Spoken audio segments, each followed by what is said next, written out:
सन 2010 की बात है। महाराष्ट्र में सांगली ज़िले में मिरज तहसील है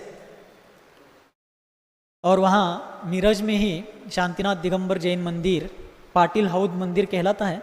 वहाँ पर हमारे भाग्य विधाता आचार्य महाराज गुरुदेव सन्मति सागर जी महाराज विराजमान थे। हम लोग भी उनके चरण में विराजमान थे और गुड़ी पाड़वा का दिवस था। गुड़ी पाड़वा आता है ना, मार्च में गुड़ी पाड़वा आता है ना, मार्च अप्रैल के दरमियान। और रोज की अपेक्षा उस दिन ज़्यादा लोग दर्शन के लिए भीड़ कर रहे थे। आहार देने के लिए भी रोज की तुलना में ज़्यादा लोग थे। और एक बार उसी दिन आहार वगैरह होने के बाद इरियापत भक्ति हुई। आचार्य महाराज सामायिक के लिए खड़े होकर के दिग्वंदना कर रहे थे। हम लोग भी उनके आसपास ही सामायिक को बैठ रहे थे। और आंखों देखी घटना है कि एक संयमी का दृष्टिकोण क्या होता है। और उनकी मनोज्ञ वीतरागी छटा, सौम्य मुद्रा,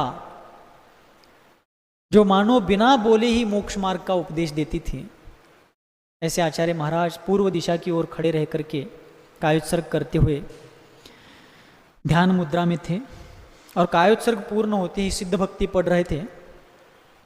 और उसी समय उनके दर्शन के लिए आए हुए कुछ लोग जो चले गए थे, कुछ अभी रुके हुए थे, उसमें से एक युवक ने, जो उनका अनन्य साधारण भक्त था, उसने अपने कैमरे वाले मोबाइल से, स्मार्टफोन से उनकी फोटो खींच ली।